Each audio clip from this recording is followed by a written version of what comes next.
Good morning everyone. तो कल का सेशन था हमारा, इसमें हमने कंप्लीट प्राचीन इतिहास पढ़ा था।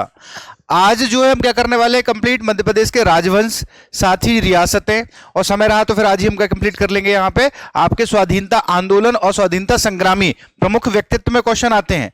अच्छा, एंशिएंट हिस्ट्रीज मैंने बता दिया था कि किन किन पोर्शन से ज्यादा क्वेश्चन आते हैं, ठीक है, और किन किन पोर्शन से कम क्वेश्चन आते हैं। तो कल हमने इस बात पर डिस्कशन कर लिया था कि कहां से ज्यादा क्वेश्चन देखने मिलते हैं और कहां से हमको कम क्वेश्चन देखने मिलते हैं। तो चलो अब आगे बढ़ते हैं। जो ये राजवंश वाला पोर्शन है, यहां से आपको ज्यादा से ज्यादा क्वेश्चन देखने को मिलते हैं, तो इसको अच्छे से फोकस करके पढ़ना है आपको, ठीक है। प्राचीन इतिहास से उतना ज्यादा इंपॉर्टेंट क्वेश्चन ज्यादा नहीं आते हैं, 2-3 पोर्शन था, मैंने कल बता दिया था। आज यदि बात करें तो सारे राजवंश बहुत ज्यादा इंपॉर्टेंट है। आवाज प्रॉपर नहीं आ रही? हाँ, उसमें तो एक प्रॉपर आ रहा है, ठीक है। तो यदि हम बात करते हैं यहाँ पे कि राजवंश जो है वो कितने हैं हमारे, 6 राजवंश और 6 रियासतें, यहां से तो क्वेश्चन देखने ही मिलते हैं, इसलिए अच्छे से पढ़ना राजवंश। अच्छा, अगर हम बात करते हैं, सबसे पहले पढ़ेंगे कौन सा, कलचुरी, फिर जजाकभुक्ति के चंदेल, इसके साथ ही तोमर वंश, परमार वंश, खानदेश के फारूकी वंश और मालवा में स्वतंत्र मुस्लिम सत्ता। तो ये कुछ पोर्शन हमको आज यहां पर कंप्लीट करना है। तो चलो फटाफट स्टार्ट करेंगे। आज भी क्विक रिवीजन है हमारा, फटाफट पढ़ेंगे, फटाफट याद करते चलेंगे यहीं पर ही, और शॉर्ट नोट्स आपको बनाते जाना है। साथ ही सबसे पहले बात करते हैं भैया कि लगभग भारत की बात करें तो भारत में 100 वर्षों तक कलचुरी, सॉरी 1000 वर्षों तक जो है कलचुरी राजवंश ने शासन किया। अब भारत में कई शाखाएं देखने मिलती हैं कलचुरी राजवंश की। इवन आप देखो छत्तीसगढ़ में भी देखने मिलती है, एक तुम्बाड़ नामक शाखा है जो छत्तीसगढ़ में भी देखने मिलती है हमें। मध्य प्रदेश से संबंधित 2 शाखाएं हैं। एक शाखा कौन सी मानी जाती है, एक है कलचुरी, कहां, सॉरी आपके महेशमती कलचुरी, और दूसरे त्रिपुरी के कलचुरी। अच्छा, अब सारी शाखाओं में जो सबसे प्राचीन शाखा की यदि हम बात करते हैं तो वो कौन सी है, महेशमती है। तो सबसे प्राचीन शाखा कौन सी है, महेशमती की शाखा है, और महेशमती की शाखा से ही बाकी शाखाएं निकली है। आगे हम देखेंगे कि भैया जो त्रिपुरी की शाखा के संस्थापक है वो कहीं ना कहीं संबंधित किससे हैं, महेशमती के कलचुरियों से है। तो चलो शुरू करते हैं। सबसे पहले बात करते हैं महेशमती के कलचुरियों में केवल गिनती के कुछ ही शासक हैं जो यहां पर हुए और इंपॉर्टेंट है, जिनके बारे में जानकारी मिलती है। तो 3 शासकों की यहां जानकारी मिलती है। पहले शासक कौन से हैं यहां पर, कौन है, वेरी गुड, कृष्णराज, जो कि क्या है यहां पर संस्थापक हैं। तो कृष्णराज क्या हुए बेटा, यहां पर संस्थापक हुए, ठीक। सेकंड शासक मिलेंगे शंकरगण, और तीसरे शासक कौन है, बुद्धराज, ठीक। तो ये 3 शासक ही यहां पर इंपॉर्टेंट है। सबसे पहले संस्थापक, कई बार पूछ सकता है कि संस्थापक कौन है, आपके महेशमती की शाखा के कलचुरियों जो थे उसके संस्थापक कौन है। अब यदि बात करते हैं कि कृष्णराज से इंपॉर्टेंट यहां पर क्या फैक्ट है, तो भैया सिर्फ इतना इंपॉर्टेंट कि ये संस्थापक थे। दूसरा, शंकरगण जो सेकंड नंबर पर शासक हुए, इनके 2 अभिलेख मिले हैं। एक कौन सा है आपका, अभोड़ अभिलेख, और दूसरा है संखेड़ा अभिलेख, ठीक है। इसकी पीडीएफ भी मैं अपलोड कर दूंगा। सारा जो एमपी हिस्ट्री का कंप्लीट जो पीडीएफ है वो आपको टेलीग्राम चैनल पर मिल जाएगी। चलिए, अब यदि हम बात करते हैं भैया कि अंतिम शासक कौन होने वाले हैं, यहां पर अंतिम शासक होंगे यहां पर, याद, very good very good, Buddhraj. और बुद्धराज के ही वंशज स्थापित करने वाले हैं त्रिपुरी शाखा को, ठीक। अच्छा, एक फैक्ट इससे बहुत इंपॉर्टेंट है कि इसकी जानकारी जो हमें मैक्सिमम प्राप्त हुई है, ज्यादा जानकारी तो मिली नहीं है, जितनी भी जानकारी हमें प्राप्त हुई है वो प्राप्त होती है हमें विश्रत चरित से। कहां से मिलती बेटा, विश्रत चरित। विश्रत चरित स्वयं में एक ग्रंथ नहीं है, ये 10 कुमार चरित्र का 8वां अध्याय, या कहा जाए अंतिम अध्याय था, जिससे हमको इसके बारे में जानकारी मिली। और किसने लिखा है इसको, तो याद रखिएगा महाकवि दंडी ने लिखा है, ठीक। किसका पार्ट है ये, हाँ बेटा, हाँ उसकी इंफॉर्मेशन मिलती है हमको, ठीक है। साथ ही यदि बात करते हैं हम तो 10 कुमार चरित्र जो है वो इसका पार्ट है। पूरी बुक कौन सी है, पूरी 10 कुमार चरित्र पूरी किताब है, लेकिन उसका 8वां अध्याय कौन सा है बेटा, विश्रत चरित्र, जिससे हमें जानकारी मिली है, ठीक है। जितनी भी जानकारी मिलती है लगभग यहां से। अब कुछ अभिलेख भी हैं, जैसे आप देखेंगे अभोड़ अभिलेख, संखेड़ा अभिलेख, साथ ही महाकूट अभिलेख, ये 3 आपका इंस्क्रिप्शन है या कहें हम अभिलेख है जिससे जानकारी मिली है। और चौथी किताब की बात तो अब भी हमने कर ली, कौन सी थी भैया, विश्रत चरित्र। किसका पाठ है, 10 कुमार चरित्र का, किसने लिखी है? महाकवि दंडी ने किताब लिखी। बस इतना इंपॉर्टेंट है। अब आगे आ जाते हैं त्रिपुरी कल्चर, जहां से ज्यादा क्वेश्चन पूछे जाएंगे। तो जानकारी वही प्रमुख शासक, ये सारी चीजें हम यहां पर पढ़ लेते हैं, और साथ ही जहां हम शासक पढ़ेंगे उनके निर्माण भी देख लेंगे, यानी कि स्थापत्य कला भी वहां पर कवर कर लेंगे। आवाज आ रही पीछे तक ना? ठीक है। अब सबसे पहले बात करते हैं बेटा कि जानकारी के स्रोत जो आपका त्रिपुरी शाखा है उसमें पहला अभिलेख मिलता है सागर अभिलेख और छोटी देवरी अभिलेख। ये दोनों अभिलेख से जानकारी मिलती है कि इस राजवंश के संस्थापक कौन हुए। ठीक है, संस्थापक की जानकारी कहां से मिली है? यहीं से। और किसके समय का है ये? तो शंकरगण यहां भी शासक होंगे, याद रखना। शंकरगण यहां पर भी क्या हुए? बिल्कुल बिल्कुल, देखो शंकरगढ़ जो है यहां पर आप देखोगे क्या हुए हैं? शासक हुए, इस वाले गढ़चुरी के, है ना। और यहां पर भी शंकरगण जो है क्या होंगे? शासक होंगे, जिनके कहीं जिनका जो है हमको इंस्क्रिप्शन मिले हैं दो, एक छोटी देवरी और दूसरा सागर। ठीक। अच्छा, विस्तार की बात करें तो विस्तार कहां रहा होगा इसका? त्रिपुरी किसका नाम प्राचीन है? जबलपुर। तो जबलपुर सागर दमोह वाला जो क्षेत्र था, इसी क्षेत्र में क्या हुआ करते थे बेटा? यहां पर आपके ये यानी कि साम्राज्य स्थापित हुआ करता था, और शंकरगण शासक हुए, तब उन्होंने ये इंस्क्रिप्शन लिखा। लेकिन ये सेकंड शासक है, फर्स्ट नहीं है। ठीक, याद रखना, सेकंड शासक है, उनके अभिलेख मिले। इसके अलावा एक और बिलहरी अभिलेख मिलता है, और दूसरा है आपका कौन सा? वाराणसी ताम्रपत्र। ये दोनों जो अब इंस्क्रिप्शन है, अभिलेख हैं, ये कोकल्य प्रथम के हैं। कोकल्य प्रथम के, ठीक है, कोकल्य प्रथम के हैं। इसके साथ ही बात करते हैं काव्य मीमांसा। काव्य मीमांसा नामक ग्रंथ जो है वो लिखा है राजशेखर ने, और राजशेखर जो है ये दरबारी कवि हुआ करते थे, युवराज देव। ठीक है। साथ ही बात करते हैं अल्बेरूनी जो है, इन्होंने भी जो है एक ग्रंथ लिखा जो अपना भौगोलिक विवरण दिया था, उसके बाद उसमें भी जानकारी मिलती है। और इन्होंने एक महत्वपूर्ण फैक्ट यहां से ये है कि अल्बेरूनी ने डाहल का शासक कहा था। डाहल का शासक कहा था। किसको कहा था? हाँ, वेरी गुड, गांगेय देव को इन्होंने क्या कहा था?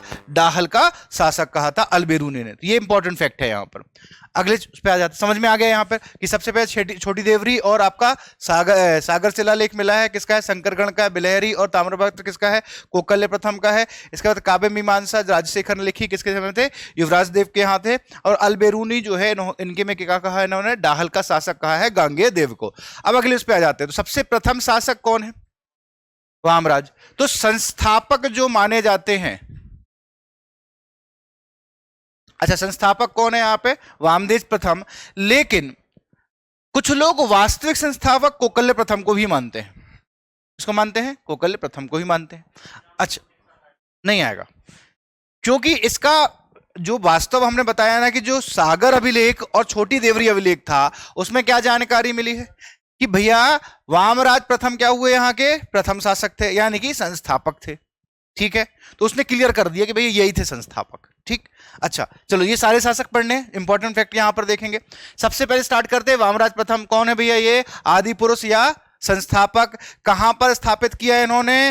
तो सागर जबलपुर वाले क्षेत्र में, जबलपुर वाले क्षेत्र में इन्होंने शासन स्टार्ट किया था। साथ ही बात करते हैं भैया, संभवतः ये जो है कालिंजर पर भी इन्होंने क्या कर लिया था? अधिकार एक समय के बाद कर लिया था। ठीक, प्रारंभिक समय तो ये था।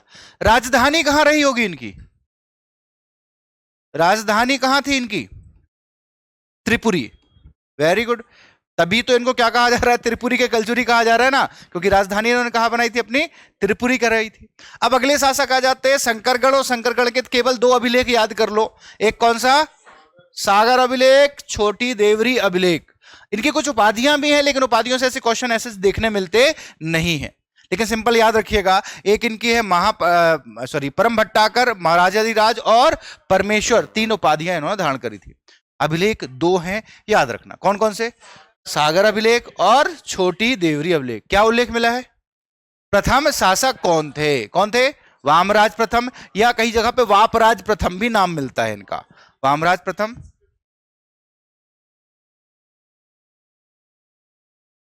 शंकरगढ़ का था, इनके समय का था, लेकिन प्रथम शासक कौन थे? वापराज या वामराज प्रथम थे। हाँ हाँ, इंस्क्रिप्शन में ये दिया हुआ है। ठीक है, कई बार होता है कि आप लोग लिखने के चक्कर में फिर सुन नहीं पाते हो, एक काम करो छोड़ दो, मत लिखो। ठीक है, जो हम यहां पर लिख रहे हैं ना वो पीडीएफ ही दे दूंगा। ठीक है, पीडीएफ दे दूंगा, एक काम करूंगा। अगले आ जाते हैं लक्ष्मण राज प्रथम। इनसे कोई ज्यादा इंपॉर्टेंट फैक्ट फिल्म्स के लिए बिल्कुल इंपॉर्टेंट नहीं है, पर इस समय क्या हुआ था कि इनके अच्छे राजनीतिक संबंध स्थापित हो गए थे राजपूतों से, और राजपूतों के शासन का प्रभाव यहां पर देखने मिलता है, सत्ता परिवर्तन एक प्रकार से देखने को मिलता है। अब अगले महत्वपूर्ण शासक वही कोकल्य प्रथम, तो कह सकते हैं प्रथम प्रतापी शासक। प्रथम प्रतापी शासक जो थे वो कौन थे? कोकल्य प्रथम थे। साथ ही इनके जो इंस्क्रिप्शन मिला है, मैंने बताया था थोड़ी देर पहले, एक बिलहरी इंस्क्रिप्शन और दूसरा कौन सा है भैया? वाराणसी इंस्क्रिप्शन। इन दोनों इंस्क्रिप्शन में यह जानकारी मिलती, कहा जाता है कि कोकल्य प्रथम संपूर्ण पृथ्वी के क्या थे? विजेता थे। ठीक है, तो संपूर्ण पृथ्वी का विजेता कैसे कहा गया है यहां पर? तो याद रखिएगा कोकल्य प्रथम को कहा जाता है। ठीक है, साथ ही भैया इन्हीं के वंशज आए आगे जाकर के, जिन्होंने तुम्बाड़ शाखा, मैंने बताया था छत्तीसगढ़ में एक शाखा थी तुम्बाड़ शाखा, बिलासपुर उनकी क्या हुआ करती थी? राजधानी हुआ करती थी तुम्बाड़ शाखा। तो यहां पर ही कलिंगराज होंगे, कलिंगराज के स्थापना करने वाले हैं तुम्बाड़ शाखा। इतना इंपॉर्टेंट नहीं क्योंकि छत्तीसगढ़ वाला पार्ट की बात हो रही, इतना ज्यादा यहां पर इंपॉर्टेंट नहीं है, बस इतना याद रखो प्रथम प्रतापी शासक थे। हाँ भैया, नहीं नहीं, कलचुरियों की बहुत सारी शाखाएं हैं, आप समझना, लेकिन हमको एमपी में 2 पढ़नी है, सिर्फ 2 शाखाएं पढ़नी है। अगली बात कर लेते हैं यहां पे। अगले शासक हैं युवराज प्रथम। अभी थोड़ी देर पहले इनके दरबारी कवि की बात की थी हमने। वेरी गुड, कौन थे यहां पे? राजशेखर थे। अच्छा, और राजशेखर ने क्या लिखा? काव्य मीमांसा, बताया था अभी, काव्य मीमांसा। 2 निर्माण इनके बहुत इंपॉर्टेंट है, याद रखना, इनके 2 निर्माण बहुत जो है इंपॉर्टेंट है। एक तो जबलपुर का 64 योगिनी मंदिर, कहां पर है ये? जबलपुर। और दूसरी बात करते हैं नोहटा का, नोहटा का आपका कौन सा? नोहलेश्वर मंदिर। ठीक है, कहां पर है? नोहटा, जिला वास्तव में कौन सा पड़ता है? दमोह। तो ये कहां पर है? और जबलपुर के भेड़ाघाट में 64 योगिनी मंदिर। याद रखना कहां की बात हो रही है? जबलपुर वाले 64 योगिनी की बात हो रही है। तो जबलपुर के 64 योगिनी मंदिर का निर्माण किसने करवाया था? युवराज प्रथम ने। और दूसरा निर्माण क्या है इनका? नोहटा का। वेरी गुड, ठीक है, नौलेश्वर मंदिर। तो ये 2 निर्माण इन्होंने ही कराए थे। अगले उस पे आते हैं गंगेदेव। गंगेदेव से अब भी थोड़ी देर पहले ही फैक्ट बताया था। पहला कि भैया इनको क्या कहा गया है? डाहल का शासक कहा है। किसने कहा है डाहल का शासक? अल बेरूनी ने कहा है। इसके साथ ही यदि हम बात करते हैं कि इन्होंने कुछ सिक्के छपवाए और इन सिक्कों में किसकी प्रतिमा बनवाई थी? लक्ष्मी जी की प्रतिमा बनवाई थी। ठीक है, और साथ ही अपना नाम भी लिखवाया था। नाम भी क्या करवाया था इन्होंने? अंकित कराया था। बस 2 इंपॉर्टेंट फैक्ट है। पहला क्या है? डाहल के शासक थे। दूसरा क्या है? सिक्कों में लक्ष्मी जी की आकृति बनवाई और नाम अंकित कराया। ठीक, अगली बात करते हैं। अगले कौन शासक है? लक्ष्मी कर्ण। अच्छा, इनका एक और नाम क्या है? कर्णराज। एक और नाम क्या है इनका? कर्ण राज नाम है। और इनके भी भैया निर्माण थोड़ा सा ज्यादा इंपॉर्टेंट है। पहला निर्माण आ जाता है शिव मंदिर। कहां का? अमरकंटक। अमरकंटक का शिव मंदिर। वहीं यदि दूसरी बात कर लेते हैं तो भैया इन्होंने 2 नगर बसाए थे। एक नगर है कौन सा? कर्णावती। कर्णावती। और दूसरा नगर है पुष्पावती। पुष्पावती नगरी। कर्णावती नगरी और पुष्पावती नगरी। अच्छा, जो कर्णावती नगरी है ये जबलपुर में बसाई। पुष्पावती नगरी कहां बसाई? बिलहरी कटनी में बसाई। सिंपल याद रखना। एक कौन सा मंदिर बनाया है?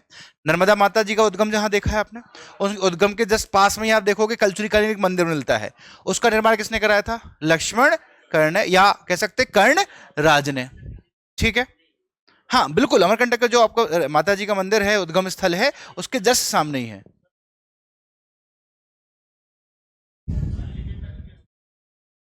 मे बी नहीं पता इस बारे में। नहीं नहीं, बाहर से मतलब, हाँ गेट है जो है, गेट के जस्ट सामने दिखेगा आपको। ठीक है, चलो तो यहाँ पे देखा हमने शिव मंदिर बनवाया कहाँ, अमरकंटक में, पुष्पावती नगरी, और कौन सी बनाई है, विकर्णावती। अच्छा, उपाधि कौन सी है, कलिंगापति। इन्होंने एक उपाधि धारण करी, कलिंगापति। साथ ही एक और महत्वपूर्ण फैक्ट है कि भैया इनकी जो विजय युद्ध थे, इनकी क्या कहा जाता है, हिंद का नेपोलियन कहा जाता है। क्या कहा जाता है इनको, हिंद का नेपोलियन कहा जाता है। क्लियर है, फटाक से, हिंद का नेपोलियन कहा जाता है। उपाधि क्या है, कलिंगापति है। निर्माण में मंदिर कौन सा कर रहा है, शिव मंदिर, अमरकंटक, दो नगर, पुष्पावती, कर्णावती। Very good. अगले उस पे पढ़ते हैं, अगले शासक बनने वाले हैं जय सिंह। इनकी पत्नी का नाम था गौसल देवी। क्या नाम था इनकी पत्नी का नाम, गौसल देवी। और इन्हीं के नाम पर इन्होंने जबलपुर के पास में गोसलपुर नामक ग्राम बसाया था। तो याद रखिएगा, गोसलपुर किसने बसाया है, गोसलपुर। ठीक है, ग्राम कहां बसाया, जबलपुर में।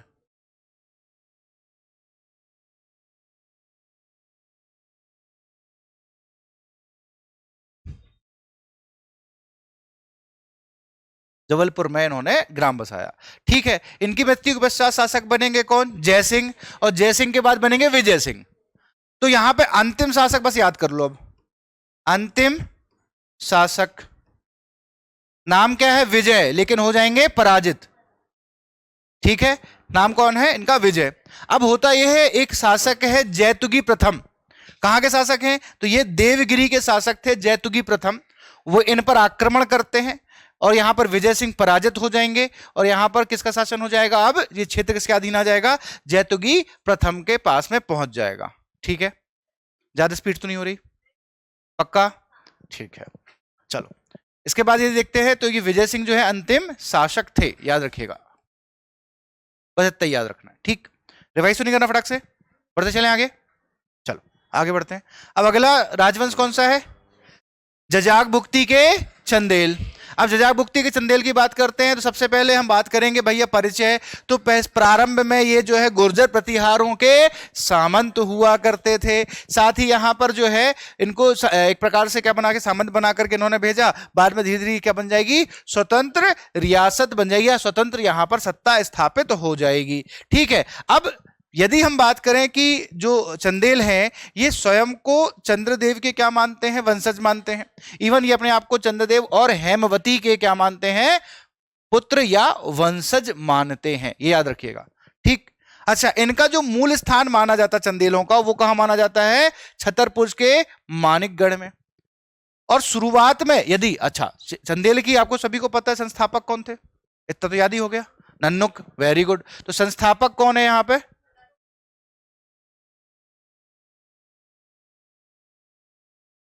नन्नुक। ठीक है, और नन्नुक जो है इन्होंने अपनी राजधानी किसको बनाया था, तो खजुराहो को बनाने वाले हैं। तो नन्नुक क्या बनाएंगे, राजधानी खजुराहो।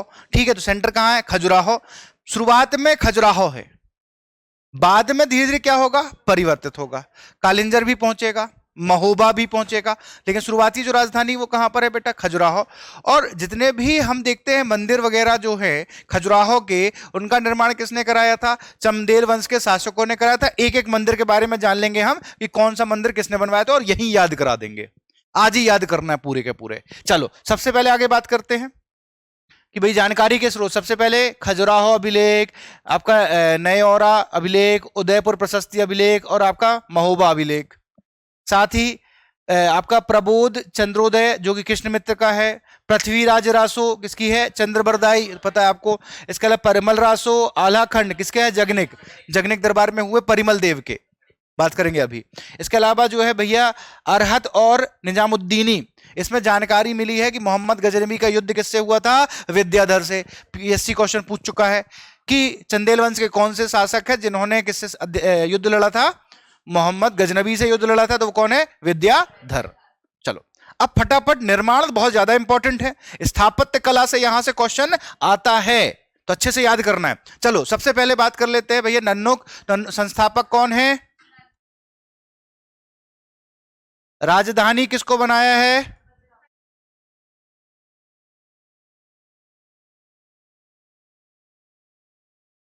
खजुरवाह का। अब मैं उस तो डिटेल में नहीं जा रहा हूं, इसका वास्तविक नाम कैसे पड़ा, क्या चीजें हैं। खजुरवाह का शुरुआत में नाम था, फिर बाद में क्या हो गया, खजुराहो आ गया। ठीक है, साथ ही बात करते हैं आगे, अगली बात कर लेते वाकपति प्रथम। वाकपति प्रथम का जो उपाधि थी वो थी आपका क्षितिपाल। क्या नाम थे, क्षितिपाल। ठीक है, इसके अलावा यदि बात करें कि इनके दो पुत्र हुए, एक पुत्र थे जय शक्ति और दूसरे थे विजय शक्ति। अच्छा भैया, इनके पश्चात शासक कौन बने, जय शक्ति। और जय शक्ति के अन्य नाम है जेजाक, ये इनके अन्य नाम थे। और इनके नाम के कारण ही जो है बुंदेलखंड को प्राचीन काल में क्या कहा गया, जेजाक भुक्ति कहा गया। याद रखिएगा, जेजाक भुक्ति कहा गया, याद रखना ये बात। ठीक है, पहला जेजाक इनका अन्य नाम था और जेजाक भुक्ति कहा गया। और जय शक्ति के बाद में अगले शासक कौन बनेंगे, विजय शक्ति। किसके ही पुत्र हैं, वेरी गुड। देखो ये वाकपति अलग हैं, अभी आगे जाकर जब हम पढ़ेंगे परमार तो वाकपति मुंज अलग हैं। कंफ्यूज मत होना, दोनों जगह वाकपति देखने मिलेगा आपको, है ना, नहीं तो कंफ्यूज हो जाएगा, कहना सर उधर भी तो बताया था। तो ये कौन है, यहां पर आपके चंदेल वंश के हैं। ठीक है, और वो कहां के हैं भैया शासक, परमार, धार के। ये कहां चल रहे हैं, खजुराहो के आसपास, बुंदेलखंड वाले क्षेत्र में। और वो कहां आएंगे, मालवा में आएंगे। ठीक है, याद रखना। आगे बढ़ते हैं, इसके बाद राहिल बनेंगे, फिर हर्ष के बाद में इनके पुत्र शासक बनते हैं यशोवर्मन। प्रतापी शासकों में से एक हुए। और इनका सबसे महत्वपूर्ण एक जो निर्माण है वो याद रखिएगा, इनका सबसे महत्वपूर्ण निर्माण है लक्ष्मण मंदिर। और वास्तव में यह मंदिर जो है विष्णु भगवान को समर्पित है। याद रखिएगा, विष्णु भगवान को समर्पित है। नाम लक्ष्मण क्यों रखा है, लक्ष्मण मंदिर, क्योंकि इनका द्वितीय नाम क्या था, लक्ष्मण वर्मन ही था। इनका यदि नाम की बात करते हैं तो इनका नाम क्या है, लक्ष्मण वर्मन। इसलिए इनका जो निर्माण था इसको क्या कहा गया, लक्ष्मण। अच्छा, ये जो लक्ष्मण मंदिर है इसका काम ये पूरा नहीं करवा पाए थे और इनका देहांत हो गया। तो इनके बाद में जो धंगदेव इनके पुत्र शासक बनेंगे, तो बाकी का निर्माण कार्य किसने करवाया था, धंगदेव ने करवाया था। तो वास्तव में सिर्फ इतना याद रखना कि लक्ष्मण मंदिर का निर्माण किसने करवाया था, यशोवर्मन। नाम कैसे याद रखोगे, इनका दूसरा नाम याद कर लो तो याद हो जाएगा कि लक्ष्मण मंदिर किसने बनवाया था, इन्हीं ने। इसके अलावा चतुर्भुज मंदिर जो देखते हो आप, चतुर्भुज मंदिर, ये सब कहां के बता रहे हैं हम, नहीं तो कहना सर ये मंदिर है कहां, तो सारे निर्माण कहां के हैं भैया इनके,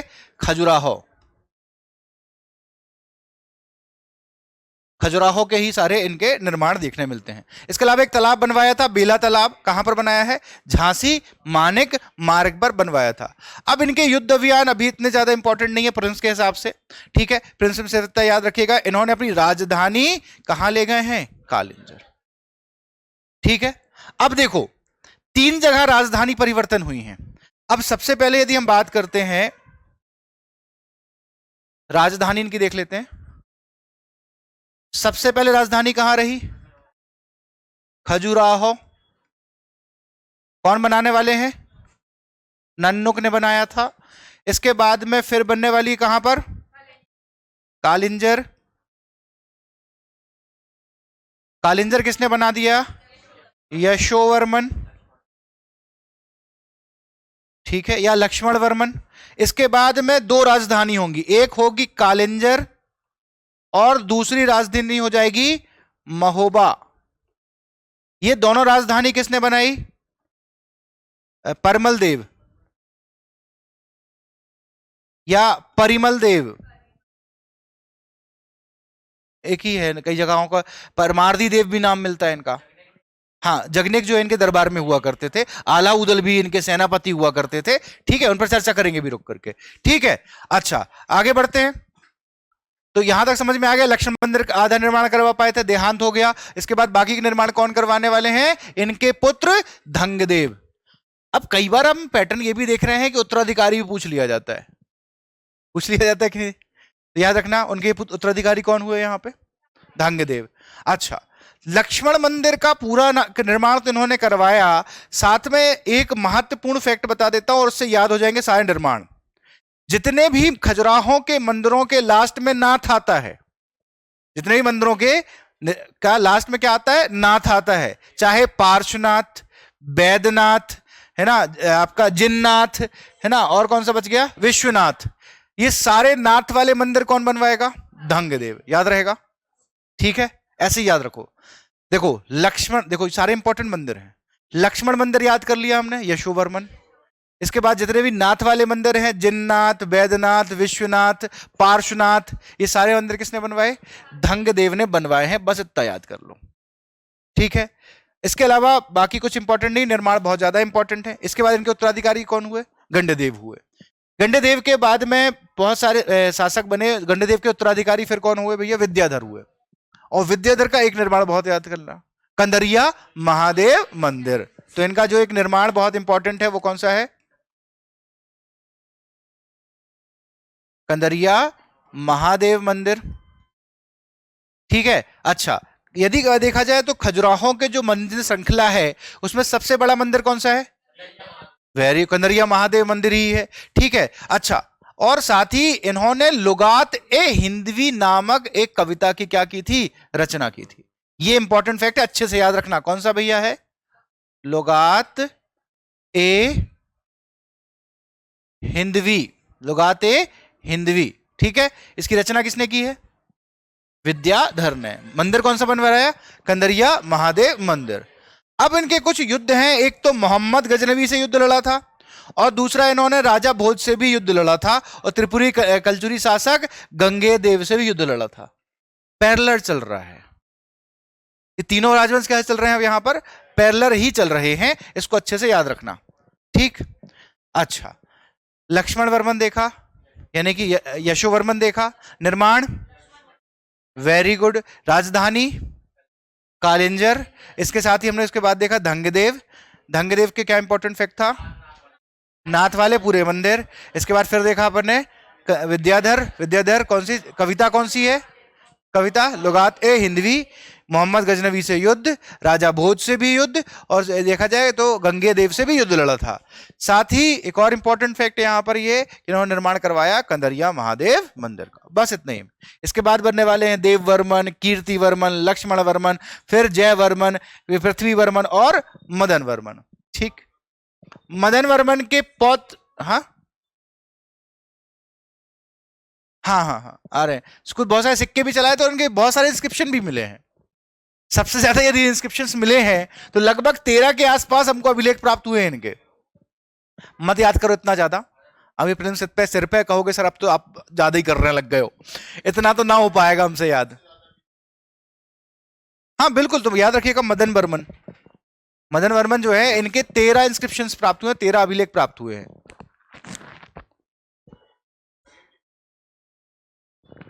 जिस स्थान में प्राप्त हो उसी स्थान के नाम पर इसका नाम रखा गया, लगभग लगभग इनके ही थे, ठीक है।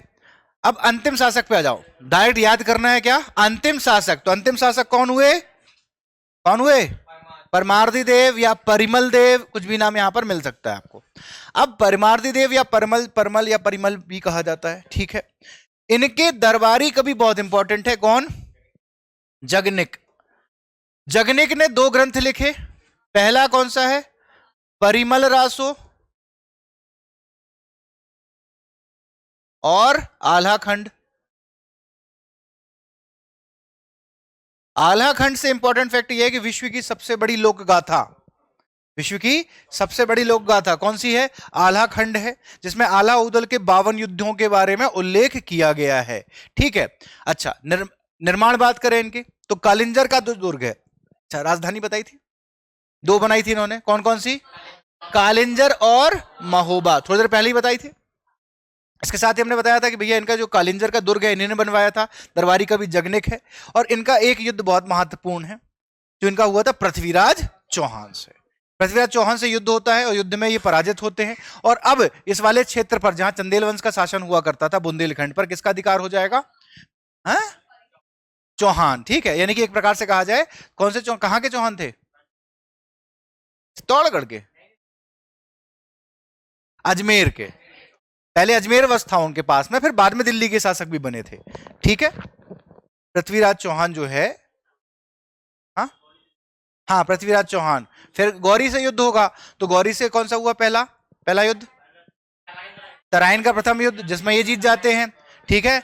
फिर द्वितीय युद्ध हुआ, उसमें ये पराजित हो जाएंगे, तो मतलब अब फिर इस वाले क्षेत्र पर किसका अधिकार हो जाएगा? मोहम्मद गौरी का, यानी कि गुलाम वंश का अधिकार हो जाएगा। ठीक है, वो तो आपको पता है, फिर मैं वो वहां नहीं पहुंच रहा हूं कि गुलाम वंश में कौन कौन से शासक हुए। ठीक है, तो ये तब बस याद रखो कि क्या होगा, यहां पर शासक बनेंगे। चलो इसके साथ ही अगली बात कर लेते हैं बेटा।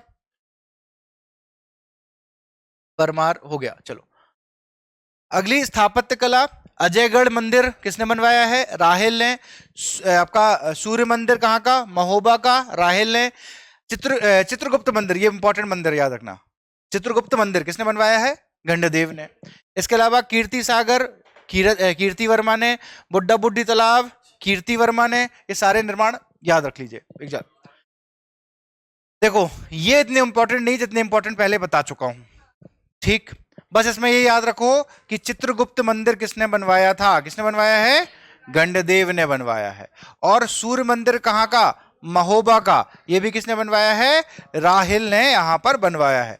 अगले उस पर आ जाते हैं। चलो अगला है तोमर राजवंश। ठीक है, तोमर राजवंश।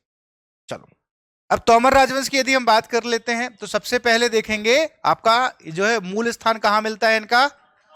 शेषशाह नामक स्थान पर मिलता है। ठीक, और शुरुआत में किसके जमींदार हुआ करते थे? ये फिरोज शाह तुगलक के हुआ करते थे। अब देखो फिरोज शाह तुगलक के बाद, फिरोज शाह तुगलक के बाद यानी कि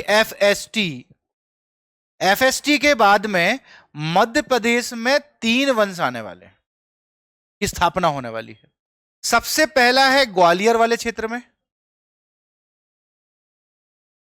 ग्वालियर में आ गए तोमर। ठीक है, इसके बाद बात करते हैं मालवा। मालवा में भी कहां पर बेटा? धार। मालवा में कहां पे? धार। यहां पे अल्प खां जो है इन्होंने अपना देखा जाए तो गौरी वंश, वास्तव में कौन सा था वो? गौरी वंश आ जाएगा। गौरी वंश कौन थे? अल्प खां बोल दिया, सॉरी, दिलावर खान। दिलावर खान। मलिक अहमद रजा स्थापित करेंगे कहां पर? खानदेश यानी कि निमाड़ वाले क्षेत्र में, निमाड़ वाला क्षेत्र, या गए हम बुरहानपुर वाला क्षेत्र, बुरहानपुर वाला क्षेत्र। यहां पे कौन कौन सा आने वाला है? फारूकी वंश।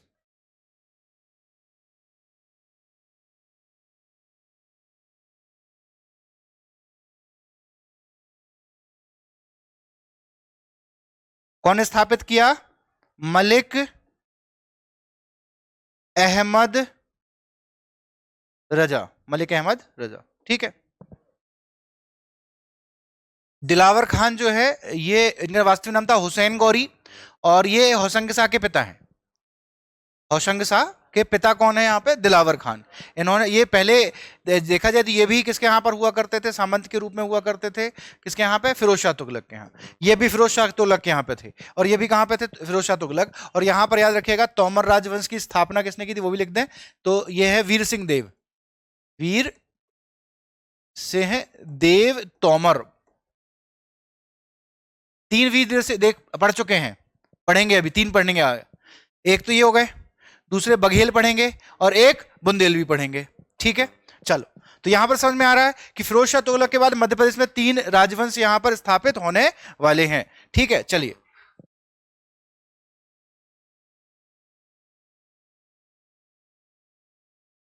तो चलो हमने देखा यहाँ पे फिरोज शाह तुगलक के समय पर 3 राजवंश जो है मध्य प्रदेश में स्थापित हो चुके हैं, जिसमें से एक कौन सा है? तोमर। तोमर का यदि हम बात करें तो कहां पर राजधानी बनाने वाले हैं? अपनी ग्वालियर में राजधानी बनाएंगे। अच्छा, कुछ इंस्क्रिप्शन है, अभिलेख है जिससे जानकारी मिलती है, जैसे जय स्तंभ शिलालेख नरवर का। इसके अलावा राहतगढ़ अभिलेख से भी जानकारी मिली, और बैताल 25, इससे भी बहुत कुछ जानकारी मिलती है जो कि मानिक की है। मानिक का जो ग्रंथ है बैताल 25, जिससे भी बहुत कुछ जानकारी इसकी मिलती है। अब सबसे पहले संस्थापक की बात करते हैं, तो संस्थापक कौन है यहाँ पर? वीर सिंह देव, और इनकी 2 रचनाएं इंपॉर्टेंट हैं। एक है वीर सिंह देव अवलोकन, और दुर्गा भक्ति तरंगिणी। ठीक है, दुर्गा भक्ति तरंगिणी, और दूसरी कौन सी है? वीर सिंह देव अवलोकन। कहा जाता है इन्होंने दिल्ली के सुल्तान जो थे नसरुद्दीन मोहम्मद, इनको ही पराजित किया था और इन्होंने अपनी राजधानी किसको बनाया था? ग्वालियर को अपनी राजधानी बनाया था। ठीक है, तो ग्वालियर को राजधानी किसने बनाया था भैया? वीर सिंह देव। संस्थापक कौन है? वीर सिंह देव। इतना याद कर लो बस, किताब हो सकती है तो किताब याद कर लो। पहला है वीर सिंह देवावलोकन, दूसरा कौन सा है? दुर्गा भक्ति तरंगिणी। ठीक है, अगली बात करते हैं। अगले शासक बनने वाले हैं उद्रण देव। उद्रण देव के लिए ग्रंथ लिखा गया जिससे इनके बारे में बहुत कुछ जानकारी मिलती है, और वो है कौन सा? यशोधर चरित्र। और इनके ही दरबार में एक व्यक्ति हुए पद्मनाभ कायस्थ नामक। कौन हुए? पद्मनाभ कायस्थ, जिन्होंने कौन सा ग्रंथ लिखा? यशोधर चरित्र लिखा था। इसमें इनकी जानकारी मिलती है। अब एक इंपॉर्टेंट फैक्ट है कि इन्होंने अपने राज्य का प्रतीक चिन्ह, याद रखना, इन्होंने अपने राज्य का प्रतीक चिन्ह जो बनाया था, किसको बनाया था बेटा? ठीक है, तो जो वाराह रूप है, ठीक है,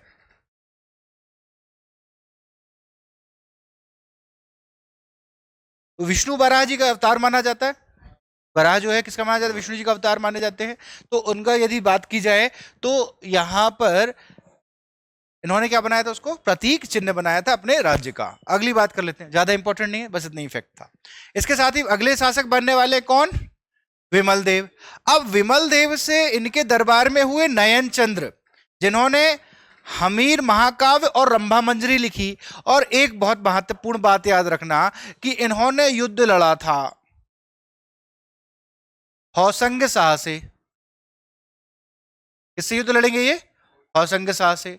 और हौसंग शाह से युद्ध लड़ते हुए ये वीर गति को भी प्राप्त हुए थे। तो किसको हुए? वीर गति को प्राप्त हुए हौसंग शाह से युद्ध लड़ते हुए। अब तोमर वंश के बहुत कुछ क्षेत्र पर हौसंग शाह ने क्या कर लिया? अधिकार कर लिया। बहुत सारे क्षेत्र पर क्या हो गया? इनका अधिकार हो गया हौसंग शाह का।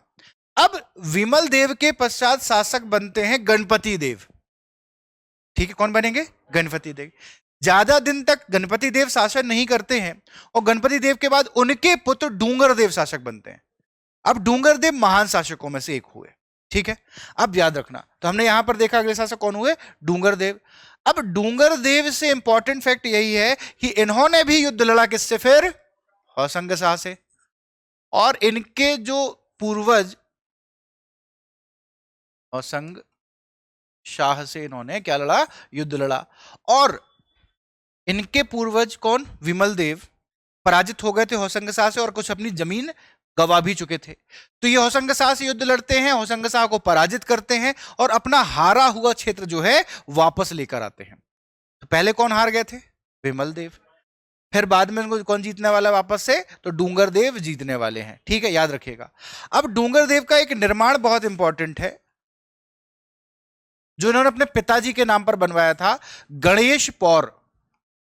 गणेश और जो है इसका निर्माण किसने कराया था? डूंगर देव ने करवाया था। इनके पिता का नाम क्या था? गणपति देव, और उन्हीं के नाम पर इन्होंने इसका निर्माण करवाया था।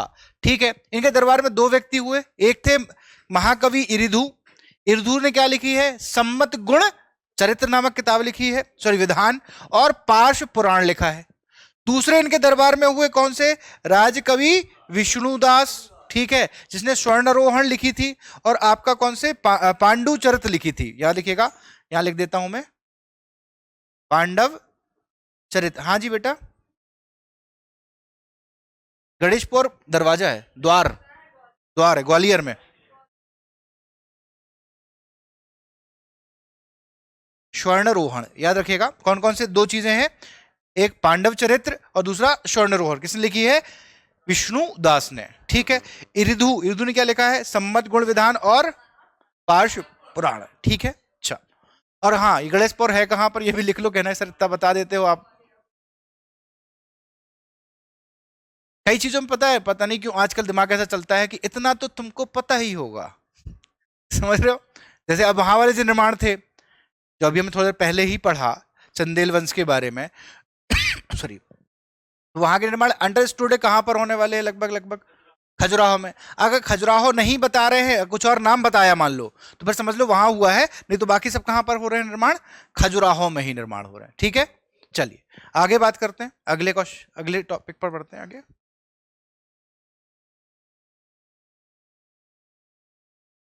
अच्छा, इन्हीं के क्षेत्र में जो है ना संगीत, डूंगरदेव के समय पे ग्वालियर संगीत के लिए उत्कृष्ट बना था, और मान सिंह के समय आते आते तक जो है और उत्कृष्ट बन गया था, क्योंकि मान सिंह भी स्वयं संगीतज्ञ थे, और जो उनकी प्रेयसी थी मृगनयनी या निन्नी, ठीक है, तो वो जो है वो भी उनके क्या हुआ करती थी, संगीतज्ञ हुआ करती थी, बहुत अच्छी। अब बात करते हैं अगले शासक बन जाएंगे कौन, कीर्ति सिंह। कीर्ति सिंह जो है ये उस समय की थोड़ा राजनीति को समझते हुए इन्होंने दिल्ली के शासक उस टाइम पे कौन हुए, बहलोल लोधी, बहलोल लोधी से एक संधि कर ली। लेकिन कहा जाता है ये इनके जीवन की गलती थी, क्योंकि हुआ ये कि जैसे ये मित्रता करते हैं बहलोल लोधी से, बहलोल लोधी के जो दुश्मन थे, शत्रु थे, वो किसके शत्रु बन जाते हैं, इनके शत्रु बन जाते हैं। ठीक है, इनके शत्रु बन गए। उनके एक शत्रुओं में से सबसे एक महत्वपूर्ण व्यक्ति था कौन, हुसैन शाह सरकी। अब जैसे ही इन्होंने उनसे संधि करी, उसके कुछ समय पश्चात ही हुसैन शाह सरकी गुजरात का शासक था, हुसैन शाह सरकी ने क्या कर दिया, आक्रमण कर दिया, किस पे, कीर्ति सिंह पे। ठीक है, कीर्ति सिंह पे। अब होने ये वाला है कि जब हुसैन शाह सरकी ने आक्रमण कर दिया कीर्ति सिंह पर, अब हुसैन शाह सरकी को ये पराजित करते हैं, और पराजित करने के पश्चात उपाधि धारण करते हैं हिंदू सूत्राण की। कौन से युद्ध के पश्चात उपाधि धारण करी थी, तो वह हुसैन शाह सरकी से युद्ध लड़ने के पश्चात किसकी उपाधि धारण की है इन्होंने, हिंदू सूत्राण की। याद रखना, कीर्ति सिंह ने हिंदू सूत्राण की उपाधि धारण की है। एक निर्माण बहुत इंपॉर्टेंट है, कौन सा भैया, जैन मंदिर, कहां का, वेरी गुड, सोनागिरी दतिया का जो जैन मंदिर है उसका निर्माण भी इन्होंने ही कराया था। अब फिर से समझोगे एक बार, ठीक है। अच्छा, गुजरात बोल दिया था मैंने, ये जैतपुर के थे, सॉरी, है ना, हो गया था थोड़ा। हाँ, अब कीर्ति सिंह पे देखा, सबसे पहले क्या किया है, बहलोल लोधी से इन्होंने संधि करी थी, हुसैन शाह सरकी ने इन पर आक्रमण किया था, पराजित किया, पराजित करने के बाद उपाधि धारण की, कौन सी, हिंदू सूत्राण की उपाधि धारण की, और निर्माण कौन सा कराया, जैन मंदिर, कहां का, सोनागिरी दतिया का। अगले कल्याण मन बनने वाले, कल्याण मन के बाद में अगले शासक बनेंगे मान सिंह। अब देखना यहां पर, एक मिनट सुनिए, हाँ, अब मान सिंह जब शासक हुए, इनके समकालीन कौन शासक रहने वाले हैं, सिकंदर लोधी। सिकंदर लोधी,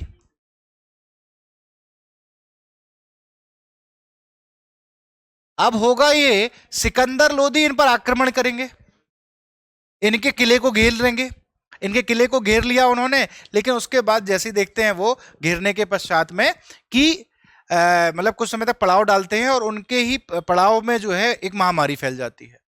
महामारी फैलने के कारण अब जो सिकंदर लोधी थे वो किससे मित्रता कर लेते हैं, मान सिंह से, और मान सिंह से एक संधि कर लेते हैं, और यहां पे मान सिंह कहते हैं नहीं, अब हम पूर्ण रूप से स्वतंत्र होंगे, हम किसी भी प्रकार का टैक्स नहीं देंगे। ठीक है। अच्छा, बहलोल लोधी से आक्रमण हुआ, युद्ध हुआ था, इसके मतलब संधि हुई थी इसके पहले, और संधि में यह बात कही गई थी कि हम आपको टैक्स देंगे, दिल्ली की संधि जो हुई थी। अच्छा, उस संधि के बाद में ये टैक्स देना शुरू कर चुके थे तोमर, लेकिन अब मान सिंह से जब संधि होगी तो मान सिंह क्या बोल देंगे, हम टैक्स बिल्कुल नहीं देंगे। अच्छा, युद्ध भी इसलिए हुआ था क्योंकि उन्होंने टैक्स देना बंद कर दिया था, उनकी बात सुनना बंद कर दिया था, जो दिल्ली की संधि थी उस संधि का क्या कर दिया था, उल्लंघन कर दिया था। तो अब यहां पे सिकंदर लोधी आक्रमण करेंगे, लेकिन भैया मजबूरी पर फंस गई सिकंदर लोधी की, तो उन्होंने संधि कर ली और इन्होंने अपने आप को स्वतंत्र राजा घोषित कर लिया। ठीक है। अब मान सिंह की बात करते हैं तो भैया इनके समकालीन कुछ संगीतज्ञ हुए ग्वालियर में, क्या होंगे संगीतज्ञ, एक बेजू, पक्सू, हरिदास और तानसेन। तानसेन इन्हीं के, बिल्कुल जिस समय पे ये स्टूडेंट लाइफ चल रही थी तानसेन जी की, दरबार में नहीं थे, मैंने क्या बोला है, इनके समकालीन ग्वालियर में। सुन तो लो, क्या बोला मैंने, दरबार में बोला क्या, नहीं, समकालीन ग्वालियर में, क्योंकि इनका तानसेन का जन्म कहां हुआ, ग्वालियर में, इनकी जो संगीत शिक्षा थी वो कहां हुई, ग्वालियर में। फिर ये कहां चले गए, रामचंद्र देव बघेल के यहां, और फिर बाद में नवरत्न में शामिल हुए, अकबर के नवरत्न में। ठीक है, वेरी आगे बढ़ते हैं। ठीक है, अब यहां पे संगीत सार, क्या लिखा, संगीत सार रचना किसकी है, तानसेन जी की। इसके अलावा राग कल्परुद्र, संगीत रत्नाकर, रागमाला, ये सभी किसकी रचना है, यहां पे तानसेन की है। पूछ ली जाती है इसलिए मैं नोट करके अलग से लिख दिया है, संगीत सार, राग माला, है ना। तो अब रागमाला से याद हो जाएगा मल्हार राग, दीपक राग, ठीक है।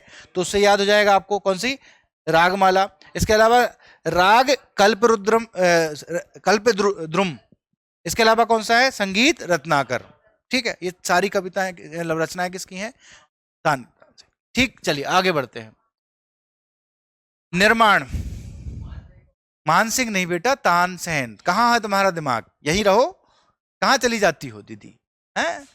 चलो निर्माण की बात करते हैं। अब निर्माण सबसे पहले गुजरी महल, इनका प्रेम प्रसंग आपने पढ़ा हुआ, जब डिटेल से मैंने पढ़ाया था तब पूरी कहानी आपको बताई थी, है ना, कि कैसे प्रेम प्रसंग भी बता दिया था इनका मैंने वहां पे उस टाइम पे। तो उसके उनके लिए कौन सा महल बनवाएंगे, ये गुजरी महल।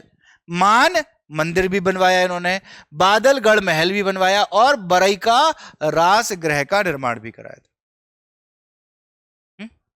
नहीं नहीं नहीं, ग्वालियर वाला है, सब ग्वालियर की बात हो रही है, ठीक है। जितने निर्माण है यहां पर याद रखना कहां पर है, ग्वालियर में है ना, अंडरस्टूड है इतना। चलो इसके साथ ही मानसिंह की बात करते हैं, तो इनके दरबार में कुछ व्यक्ति हुए, ये स्वयं भी क्या थे, एक प्रकार से लेखक थे। सबसे पहले बैताल पच्चीसी, थोड़ा पहले ही बताया था, किसने लिखी है, मानिक ने लिखी है, जिसमें बहुत कुछ जानकारी मिलती है। हिताई चरित जो है वो किसने लिखी, दामोदर दास ने। मान कौतूहल स्वयं मानसिंह ने लिखी है, ये अच्छे से याद रखिएगा। मान कौतूहल जो है, ठीक है, ये स्वयं किसने लिखी है बेटा, मानसिंह ने। इसके साथ ही याद रखना आपका भक्तमाल किसने लिखी है, नाभादास।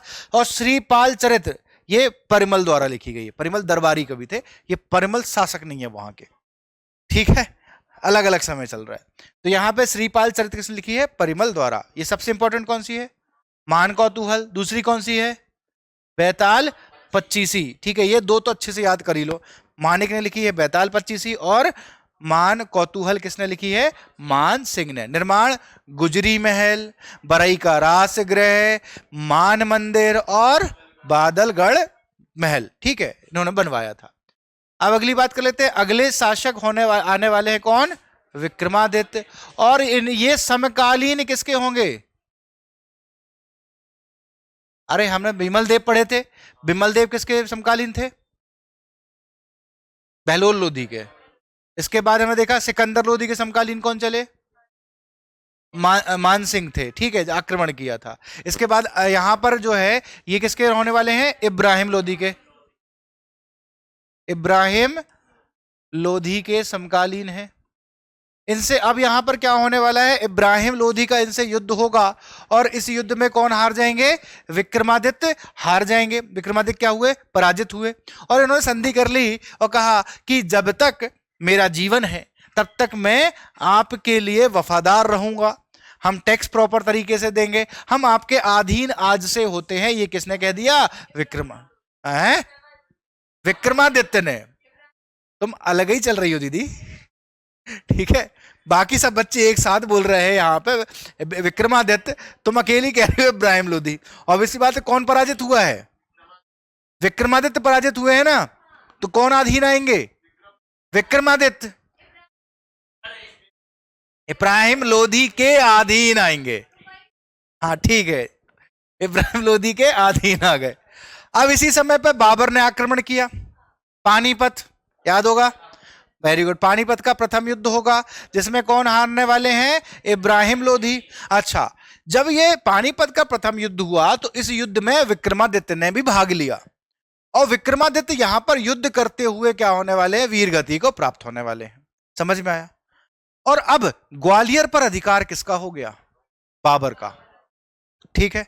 अब बाबर से ये क्षेत्र वापस से छीन लेंगे, भाई का हो गया था, अच्छा ठीक है, भाई का, वाह। इसके बाद राम सिंह जो है वो कुछ लोगों के साथ ग्वालियर के कुछ सामंतों के साथ मिलकर के वापस से ग्वालियर पर अधिकार तो कर लेते हैं, ठीक है। बाबर हारे नहीं थे, बाबर ने, देखो ऑब्वियस सी बात है, बाबर दिल्ली पर बैठे, उन्होंने किसी ना किसी व्यक्ति को कहां पर भेज दिया, ग्वालियर के किले पर भेज दिया। उस समय पे किला महत्वपूर्ण होता था, किले फतह करना, ठीक है। और यही तो कारण था कि बाबर ने मतलब मोती, सॉरी, किलों का मोती किसे कहा है, ग्वालियर के किले को कहा है ना, ठीक है। हाँ, तो इसलिए क्योंकि भैया उनको बहुत पसंद था, ये बहुत ही ज्यादा। हुआ ये कि राम सिंह ने फिर से अधिकार कर लिया, फिर बाबर फिर से सेना भेजेंगे और सेना भेज करके फिर से क्या करेंगे, ग्वालियर के किले पर चढ़ाई करेंगे और जीत जाएंगे। अब यहां से रामशाह चले जाते हैं और रामशाह जाकर के अब जो मेवाड़ के उदय सिंह हैं उनकी शरण पे चले जाते हैं और उदय सिंह उनको आपके राम सिंह तोमर को जो है अपना सामंत भी यहां पर बनाते हैं। समझ में आया? तो अंतिम शासक कौन होंगे यहां के? राम सिंह। अंतिम शासक कौन है? राम सिंह। इसके बाद ये राजा बने? नहीं बने। सामंत रहे किसके? उदय सिंह। कहां के हैं उदय सिंह? मेवाड़ के। क्लियर है यहां तक? हाँ या नहीं? चलो अगले राजवंश पे आए। अगले राजवंश पे आए। अच्छा, सबसे पहले गुजरी महल किसने निर्माण करवाया? मानसिंह। कहां पर है? ग्वालियर में। किसके लिए बनवाया था? मृगनयनी के लिए बनवाया था। वर्तमान पर यहां पे क्या बन गया है? संग्रहालय या म्यूजियम बन गया है। अगला है मान मंदिर निर्माण, मानसिंह। वेरी गुड, ठीक है। हाथीफोड़ दरवाजे के बाजू में है। अगला कौन सा है अपना? फारूकी वंश। अगला राजवंश देखते हैं अपन कौन सा? फारूकी राजवंश पढ़ना है हमको। अब फारूकी राजवंश की बात करते हैं। थोड़ी देर पहले ही मैंने आप सभी से डिस्कस किया था कि जिस समय पर जो है फिरोज शाह तुगलक का शासन था, याद होगा मैंने थोड़ी देर पहले ही बताया था आपको कि जिस समय पर फिरोज शाह तुगलक का शासन हुआ उसके पश्चात हम क्या देखते हैं विद्यार्थियों कि यहां पर 3 राजवंश स्थापित हो जाते हैं।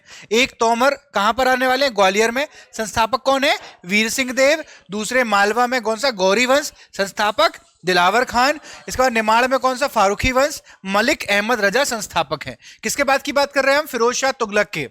इसके साथ ही अगले एक बात करते हैं। तो अब फारूकी वंश के संस्थापक तो हमने देख लिए कि यहां पर जो है किसने शासन किया, स्टार्ट किया था? तो यहां पर मलिक अहमद रजा ने यहां पर क्या स्टार्ट किया? अपना साम्राज्य स्थापित किया।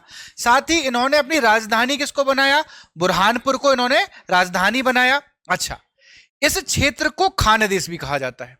अब इसका एक कारण है। अच्छा, एक चीज यहां पर थोड़ा समझाना चाहूंगा मैं कि अब 2 चीजें आजू बाजू में ही स्टार्ट हो गई हैं, ठीक है। मतलब मालवा में आप देख रहे हो, मालवा पर शासन किसका चल रहा है? आपका नहीं, अल्प खां वास्तविक नाम है होशंग शाह का और दिलावर खान का वास्तविक नाम है हुसैन गौरी। तो इनके पुत्र हुए वो, ठीक है। वास्तविक संस्थापक आप कह सकते हो। अभी हम इसको पूरी डिटेल से बताएंगे कि वास्तव में होशंग शाह ही एक महत्वाकांक्षी व्यक्ति थे। अपने पिताजी को बोल बोल के उन्होंने क्या करवाया? साम्राज्य की स्थापना करवाई है, ठीक है। अच्छा, और दूसरा निमाड़ में देखा हमने, निमाड़ वाले क्षेत्र में या कह सकते इसका नाम क्या हुआ? खान देश। तो यहां पर कौन है? मलिक अहमद रजा। अच्छा, मलिक अहमद रजा का जो पुत्र था ये मलिक नासिर। मलिक नासिर, वास्तव में मलिक नासिर ने ही खान की उपाधि धारण की थी। इसके बाद यह क्षेत्र का नाम क्या पड़ा था? खानदेश पड़ा। अब और यहां पर कौन चल रहा है? दिलावर खान। दिलावर खान के पुत्र हुए कौन? अल्प खां। अल्प खां या कहें हम कि होशंग शाह, ठीक है, होशंग शाह। अब एक चीज समझना, अब यहां पर ये दोनों ही जो है आपस में क्या करवाएंगे? विवाह करवाएंगे। तो क्योंकि भैया युद्ध ना हो, आजू बाजू में ही है ना, तो ये होता ये है कि अल्प खां का विवाह मलिक अहमद रजा की पुत्री से और मलिक नासिर का विवाह किससे हो जाता है? इनकी पुत्री से। तो आपस में क्या करवा दिया था? क्रॉस में आपका विवाह होता है और विवाह करवा करके एक वैवाहिक संबंध स्थापित हुए, जिससे क्या हुआ बेटा? वैवाहिक संबंध स्थापित होने, आपस में पड़ोसी पड़ोसी लड़ेंगे नहीं, अब रिश्तेदार हो गए हम सभी, तो अब क्या होगा? आपस में लड़ाई नहीं होगी, ठीक है। यही कारण था। अब जो मलिक अहमद रजा है, मलिक अहमद रजा ये क्या करने वाले हैं? ये अपने वंश का दावा पेश करेंगे। और उस समय पे खलीफा जो हुआ करते थे, खलीफा से परमिशन लेने के पश्चात ही कुछ लोग यहां पर राजवंश स्थापित करते थे। और उस समय खलीफा हुआ करते थे उमर उल फारूक। कौन हुआ करते थे? उमर उल फारूक। मलिक अहमद रजा ने अपने वंश का दावा पेश किया, उसके बाद में यहां पर अपना एक प्रकार से शासन करना प्रारंभ करवाते हैं, ठीक है। चलो, संस्थापक कौन है? मलिक अहमद रजा। इसके बाद मलिक नासिर, उपाधि क्या धारण की है इन्होंने? उपाधि कौन सी है इनकी? खान की उपाधि। और इन्होंने की खान की उपाधि धारण करने के बाद ये वाला क्षेत्र क्या कहलाया? खान देश कहलाया। साथ ही मलिक नासिर ने असीरगढ़ किले पर भी अधिकार कर लिया था। ठीक है, असीरगढ़ वाला जो क्षेत्र था, हाँ, तो उस पर अधिकार कर लिया। साथ ही इन्होंने दो नगर बसाए, एक था जैनाबाद और दूसरा है बुरहानपुर। जैनाबाद बसाया था जैनुद्दीन के नाम पे,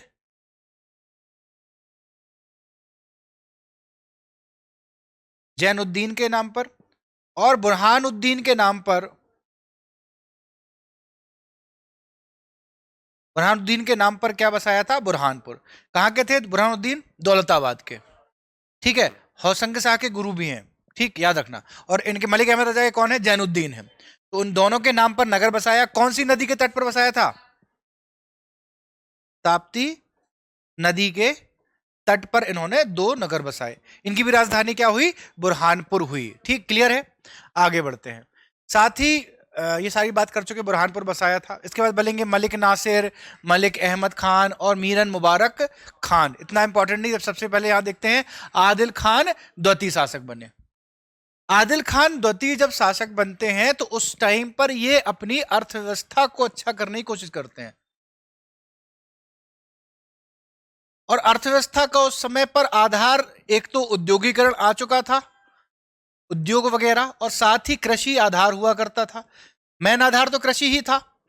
तो इन्होंने कृषि को अच्छा करने की कोशिश की और साथ ही बुरहानपुर में उद्योग स्थापित करने की कोशिश की। और सबसे पहले याद रखिएगा कौन से उद्योग आएंगे? कपड़ा उद्योग, कपड़ा उद्योग। कपड़ा उद्योग वगैरह इन्होंने स्थापित करवाए थे। और कपड़ा उद्योग का केंद्र बुरहानपुर मध्यकालीन में देखने मिलता है। मध्यकालीन इतिहास में यदि मध्य प्रदेश में देखें हम, कि बुरहानपुर ही था जो कपड़ा उद्योग के लिए क्या माना जाता था? सेंटर माना जाता था। हाँ, आज मालवा है। आज क्या है? वर्तमान में हम देखते हैं मालवा।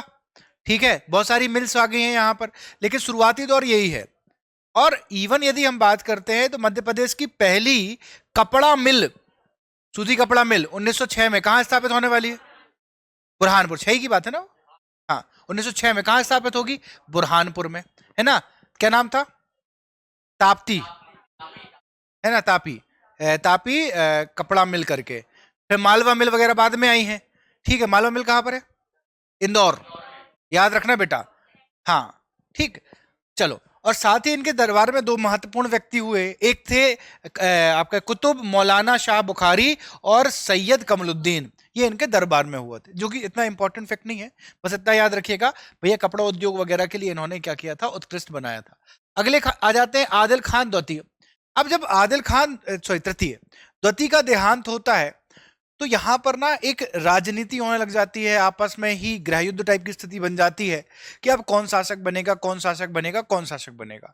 तो अब ये सहायता लेने वाले हैं गुजरात के महमूद बेगड़ा की, और सहायता लेकर के अब जो है आदिल खान तृतीय के नाम पर ये शासन करेंगे। उनका वास्तविक नाम था अहमद खान। क्या नाम था इनका वास्तविक? ठीक है, तो याद रखिएगा इनका वास्तविक नाम था, हाँ जी, ठीक है। अगली बात कर लेते हैं। अगले शासक कौन आ गए हैं? मीरन मोहम्मद शाह। अब मीरन मोहम्मद शाह से कुछ ज्यादा ऐसा इंपॉर्टेंट फैक्ट आता नहीं है, बस इनके वैवाहिक संबंध स्थापित हुए थे गुजरात के बहादुर शाह से। और फिर बहादुर शाह जब गुजरात का देहांत होता है तो कुछ समय के लिए गुजरात की कमान इनके हाथों पर आती है। तो कुछ समय के लिए गुजरात के शासन किसके हाथों पर आ गया था? इनके हाथों पर आ गया था। इसके अलावा कोई ज्यादा इंपॉर्टेंट बात नहीं है। एक इंपॉर्टेंट बात यह है कि इनकी माता का नाम था रुकैया बेगम। क्या नाम था?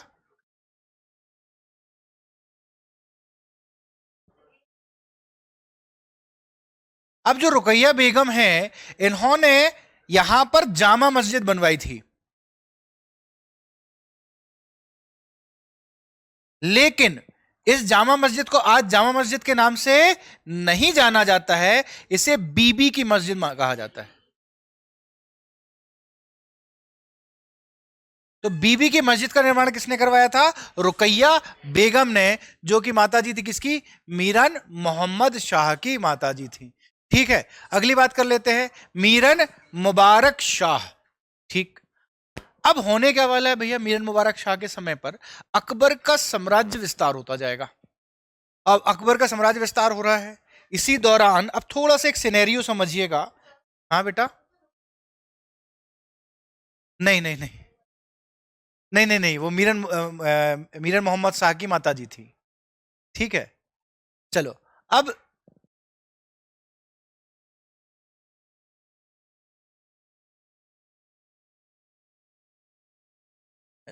राजा अली खान ने, किसने करवाया था? राजा अली खान ने। अब यहां पे एक चीज मैं बताने वाला हूं आपको कि थोड़ा सा सिनेरियो समझना आसपास का, कि समकालीन क्या क्या चल रहा है। अभी हमने देखा कि यहां पर अगर हम बात कर रहे हैं कि मीरन मुबारक शाह कहां पर है, यहां पर निमाड़ वाले क्षेत्र, या कह सकते हैं खानदेश पर। मीरन मुबारक शाह, ठीक है। इसके साथ ही बात करते हैं अगर हम मालवा में, मालवा के अंतिम शासक कौन हुए? बाज बहादुर। वेरी गुड, बाज बहादुर। और यहां पर अब इसी दौरान चौरागढ़,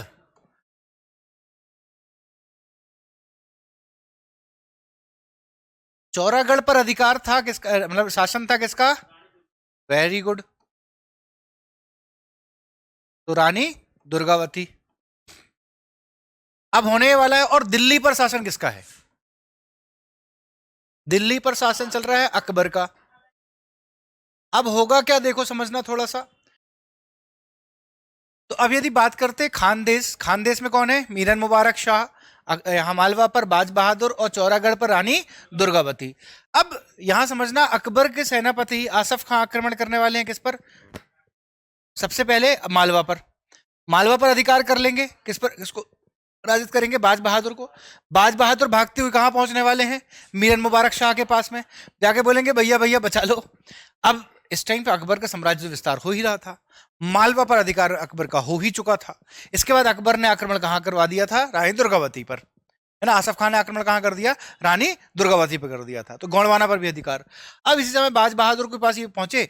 अब इनको ये लगने लगा कि भैया, मीरन मुबारक शाह को लगने लगा कि अगर हम इनकी सहायता करते, शरण देते हैं, तो अकबर अब नेक्स्ट टारगेट हम बन जाएंगे। तो ये क्या कर देंगे? सबसे पहले तो कहेंगे भाई साहब आप गुजरात निकल जाओ। तो बाज बहादुर फिर कहां चले जाते हैं? गुजरात चले जाते हैं। और मीरन मुबारक शाह अपनी बेटी का विवाह प्रस्ताव अकबर के समक्ष रखते हैं। कहते हैं कि अब आप हमारी पुत्री से विवाह कर लीजिए। ऐसा बिल्कुल अकबर स्वीकार भी कर लेते हैं। अकबर इनकी पुत्री से विवाह करते हैं, और उसके बाद में होता है कुछ समय बाद मीरन मुबारक शाह का देहांत हो जाता है। इनके देहांत के बाद वहां पर थोड़ी उथल पुथल मच जाती है कि अगला शासक कौन बनेगा, अगला शासक। इस बात का लाभ उठाकर अकबर जो है अब यहां पर आक्रमण कर देंगे। ठीक है, तो अकबर ने क्या किया? अकबर ने आक्रमण कर दिया। कहां आक्रमण किया?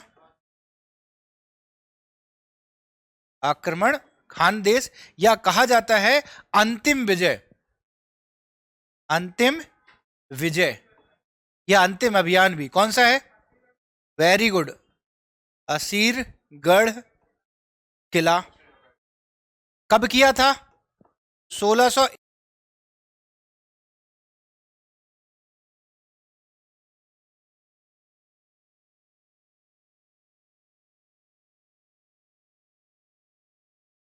बनाकर भेज दिया गया था, शाह दानियाल को भेज दिया गया था। और निमाड़ वाले क्षेत्र अब किसके अधीन आ चुका था? दिल्ली सल्तनत के अधीन आ चुका था। तो याद रखिएगा, शाह दानियाल आ जाएंगे बाद में।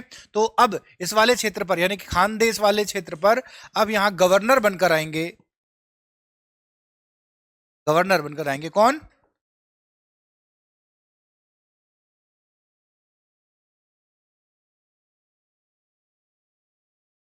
शाह दानियाल जो है वो क्या बनकर आ जाएंगे? यहां पर गवर्नर बनकर के आ जाएंगे। क्लियर है कहानी?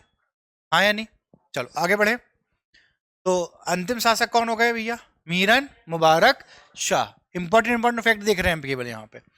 अब अगला राजवंश की यदि हम बात करते हैं तो कौन सा? अच्छा, निर्माण देख लिया अपन ने। सबसे पहले बताया आपका बादशाही किला किसने बनवाया है? आदिल खान दुधी। बीबी की मस्जिद रुकैया बेगम।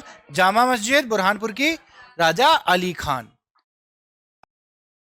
चलिए, तो परमार डायनेस्टी अगली पढ़ते हैं हम, कि मालवा में परमार वंश सबसे पहले परिचय पढ़ेंगे, फिर जानकारी के स्रोत वगैरह पढ़ेंगे। इसमें इंपॉर्टेंट चीजें आज कवर करने वाले हैं। तो शुरुआत में हम देखते हैं कि किसके सामंत हुआ करते थे। तो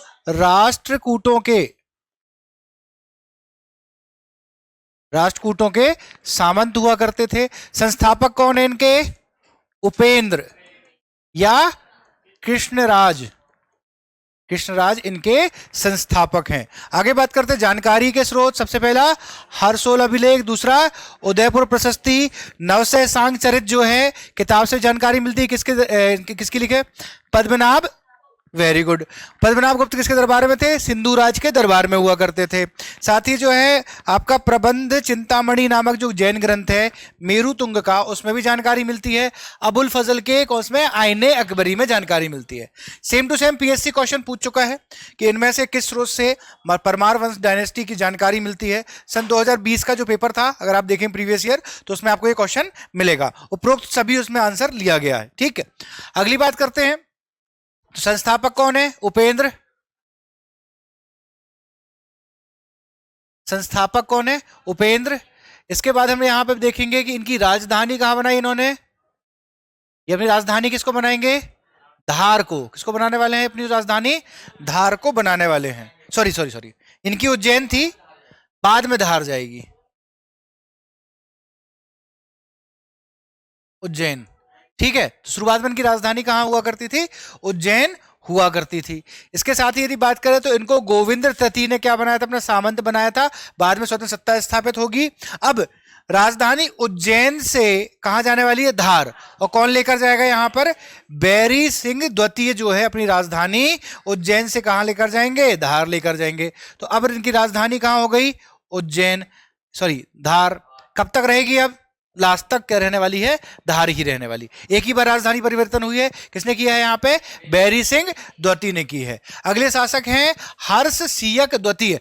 अच्छा भैया, ये तो एमपीपीएससी कहा लिख रहे हैं हम? एमपीपीएससी 2021 मेंस का क्वेश्चन है। ठीक है, मेंस का ये प्रश्न रहा है। अच्छा, तो यहां पे क्वेश्चन पूछा गया था, तो याद रखिएगा ये बैरी सिंह द्वितीय के पुत्र थे। संभवतः इन्होंने स्वतंत्र सत्ता स्थापित करी थी। महाराजा धीराज और आपका महामंडली चूड़ामणि नामक इन्होंने क्या लिखा था भैया? उपाधि इन्होंने धारण की थी। अगली बात करते हैं वागपति मुंज। बताया था इनके बारे में थोड़ा सा मैंने। क्या बनवाने वाले हैं ये? मुंज सागर झील। क्या बेटा? किनका? इनका ये महामंडली चूड़ामणि, महाराजाधिराजपति और का है महामंडली चूड़ामणि, इनकी क्या थी? उपाधि थी। अब यदि बात करें तो भैया इनके दो अन्य नाम भी मिलते हैं, एक मुंज और दूसरा उप्पल। दो इनके अन्य नाम है। और साथ ही एक कौन सी झील बनवाने वाले हैं? मुंज सागर झील। कहां पर बनाई इन्होंने? धार में बनवाने वाले हैं। ठीक है, साथ ही इनके ही युग को मालवा का स्वर्ण युग का प्रारंभ भी कहा जाता है। ठीक है, स्वर्णिम का। साथ ही इन्होंने महेश्वर, ओमकारेश्वर, उज्जैन में भी निर्माण करवाए थे।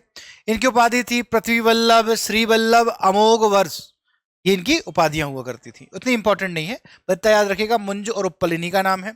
साथ ही इन्होंने मुंज सागर झील का निर्माण करवाया था। अगले शासक आ जाएंगे सिंधु राज। ठीक है, जो कि किसके? राजा मुंज जो हुए, वागपति मुंज, उनके छोटे भाई थे। साथ ही इन्होंने धार में एक शिव मंदिर का निर्माण करवाया था। शिव मंदिर का निर्माण करवाया था। इनके दरबार में थे, क्या नाम है? पद्म गुप्त या पद्मनाभ गुप्त।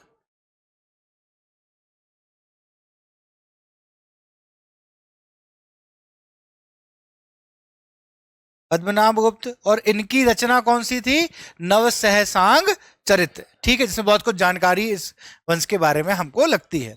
अगले शासक सिंधु राज के पुत्र बनेंगे राजा भोज। ठीक है, इनके पिता का नाम क्या था? सिंधु राज था। और भैया इनकी तुलना किससे की जाती है? समुद्रगुप्त से और नेपोलियन से की जाती है। निर्माण बहुत इंपॉर्टेंट है। निर्माण तो लिख के याद करना है हमको, फटाफट याद रखेंगे, है ना? निर्माण सबसे पहले भोज नगर, जिसको आज किस नाम से जानते हैं अपन, भोजपुर। यहां पर ही एक मंदिर बनवाया, कौन सा, शिव मंदिर, शिव मंदिर जिसको भोजपुर मंदिर भी कहते हैं, भोजपुर मंदिर, जहां विश्व की सबसे बड़ी शिवलिंग स्थापित है। ठीक है। अच्छा, दूसरा यदि बात करें कि भोजशाला, भोजशाला, हाँ ये वाला भोजपुर कहां है, रायसेन।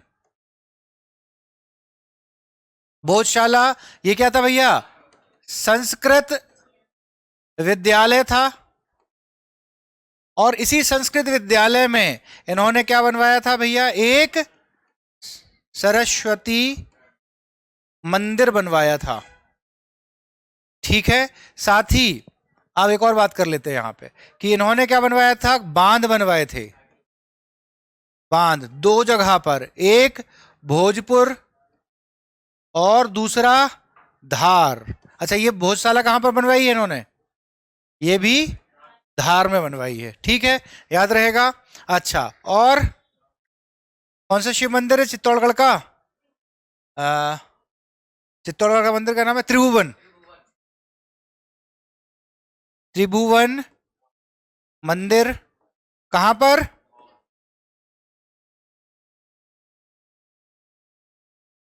भैया ये क्वेश्चन पूछा जा चुका है कि चित्तौड़गढ़ का त्रिभुवन मंदिर का निर्माण किसने कराया था, ये क्वेश्चन पहले भी पूछा जा चुका है। ठीक है, और क्या बच गया निर्माण में, बस ना, बस ये सारे निर्माण किसने करवाए हैं, राजा भोज ने करवाए हैं। साथ ही ये बहुत स्वयं संगीत लिखा जाए लेखक थे, विद्वान थे, और इनके दरबार में भी कुछ बहुत महत्वपूर्ण विद्वान थे। एक थे प्रभाचंद्र सूरी, तो दरबार में इनके याद रखना, इनके दरबार में कौन कौन थे, प्रभाचंद्र सूरी, दूसरे कौन है, धनपाल, जनंजय, जनंजय और देवसेन, यहां लिख देता हूं, देव सेन जो है इनके दरबार में थे। प्रभाचंद्र सूरी, धनपाल, जनंजय और देवसेन जो है इनके दरबार में हुआ करते थे। एक क्वेश्चन पूछा जा चुका है इससे कि कौन से कवि थे जिन्होंने जैन धर्म स्वीकार किया था, कौन से दरबारी व्यक्ति थे जिन्होंने जैन धर्म स्वीकार किया था, वो धनपाल। और यहां पे एक और है जैन, जैन लेखक कौन है, प्रभाचंद्र सूरी हैं। अब इनकी स्वयं की कुछ रचनाएं हैं, जैसे समरंग गण सूत्रधार, ये बहुत इंपॉर्टेंट है, जो इन्होंने वास्तुकला पे लिखी थी। कहा जाता है वास्तुकला के बहुत बड़े विशेषज्ञ थे, बहुत जानकार थे, और इन्होंने एक ग्रंथ लिखा था, कौन सा, समरंग गण सूत्रधार।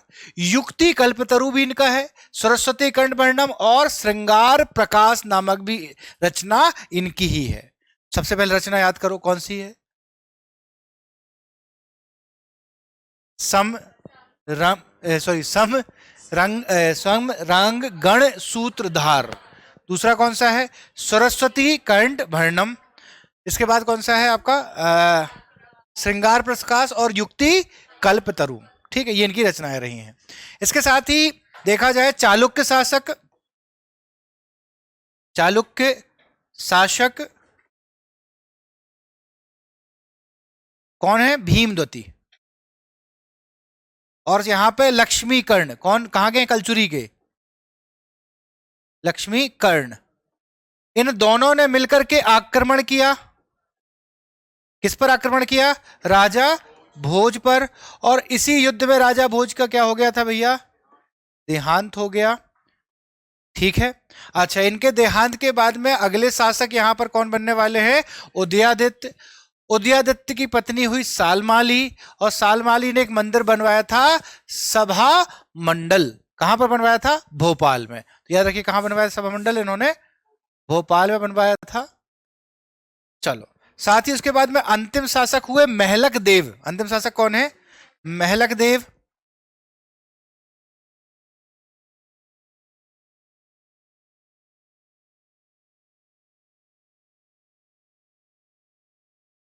महलक देव, ठीक है।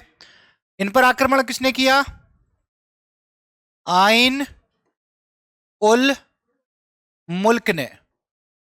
ठीक है, कौन के सेनापति थे आइन उल मुल्क, अला वेरी गुड, अलाउद्दीन खिलजी। तो अब यहां पर देखा जाए तो अब परमार वंश के बाद में, परमार वंश के बाद मालवा वाले क्षेत्र पर किसका अधिकार हो गया?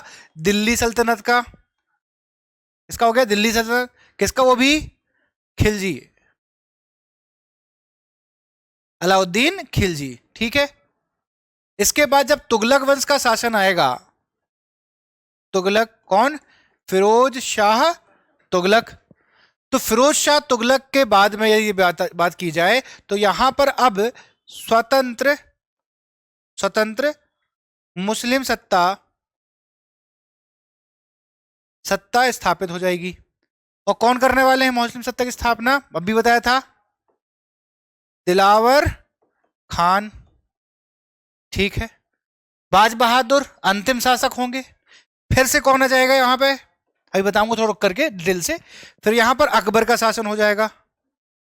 अकबर यानी कि मुगल साम्राज्य स्थापित हो गया। ये मालवा का बता रहा हूं पूरा मैं, ठीक है, एक लाइन से। मालवा में पहले कौन आए? परमार। परमार के बाद दिल्ली। दिल्ली के बाद मुस्लिम सत्ता। इसके बाद अकबर जो जीत जाएंगे इस क्षेत्र को, और अकबर के बाद यहां मुगल साम्राज्य हो गया। इसके बाद हम देखते हैं कि मुगल साम्राज्य के बाद में जब किसका शासन आएगा? आपके औरंगजेब का। औरंगजेब के शासनकाल के बाद में यहां पर मालवा में फिर से अधिकार किसका हो जाएगा? भोपाल वाले क्षेत्र पर। किसका? भोपाल रियासत का। भोपाल रियासत याद रह जाएगा फटाफट। अब क्योंकि ये लाइन से पढ़ने वाले हैं, परमार पढ़ लिया हमने। परमार के बाद अब नेक्स्ट पढ़ने वाले स्वतंत्र मुस्लिम सत्ता। उसके बाद हम क्या पढ़ेंगे? भोपाल रियासत। ठीक है, तो रेगुलरिटी में चल रहे हैं अपन यहां पे। चलिए आगे बढ़ते हैं। सबसे पहले बात करते हैं मालवा में स्वतंत्र मुस्लिम सत्ता। अब यहां पे मालवा में दो वंशों ने शासन किया था। तो पहले थे गौरी और दूसरे यहां पे इसके बात करने वाले हैं खिलजी। खिलजी। अब बताया था मैंने कि फिरोज शाह तुगलक के बाद में, फिरोज शाह तुगलक के बाद में क्या करने वाले हैं भैया? यहां पर गौरी वंश की स्थापना होगी। और कौन करेंगे? दिलावर खान। बार बार नाम बोल रहा हूं, दिलावर खान। किसके कहने पर? इनके पुत्र थे अल्प खां यानी कि होशंग शाह। उनने कहा कि भैया पापा जी प्लीज क्या करो, हाँ साम्राज्य का विस्तार करो। बीच में तो दिलावर खान उनकी बात नहीं मानते, तो होशंग शाह भाग जाते हैं घर छोड़ के। और कहां निवास करते हैं? मांडू में जाकर निवास करते हैं। ठीक है, चलो। तो इनकी राजधानी कहां होगी? तो गौरी वंश के संस्थापक हो गए दिलावर खान। इनका वास्तविक नाम था, बताया था मैंने, हुसैन गौरी। ठीक है, हुसैन गौरी नाम था। इन्होंने अपनी राजधानी कहां बनाया था? राजधानी किसको बनाया? धार को बनाया था। ठीक है, अच्छा, किसको बनाया था? धार को बनाया था। इसके अलावा मैंने बताया था कि इसने अपने पुत्र का विवाह किससे करवाया था? मलिक अहमद रजा के पुत्री से, और अपनी पुत्री का विवाह उनके पुत्र से करवाया था। ठीक है, चलो इसके बाद आगे बात करते हैं कि होता यह है कि भैया दिलावर खान मानते नहीं है बात किसकी? होशंग शाह की, यानी कि अल्प खां की। तो अब यहां पर होशंग शाह जो है कुछ समय के लिए घर छोड़ के चले जाते हैं और कहां निवास करते हैं? मांडू में जाकर के। और मांडू में रहते हुए वहां पर एक महल का निर्माण कराएंगे। कौन सा महल बनवाने वाले हैं? सादियाबाद महल। तो कौन सा? सादियाबाद दुर्ग, या कह सकते हैं मांडू दुर्ग। तो मांडू का प्राचीन नाम क्या था? सादियाबाद। याद रखना, मांडू का प्राचीन नाम सादियाबाद। सादियाबाद दुर्ग किसने बनवाया था? होशंग शाह ने।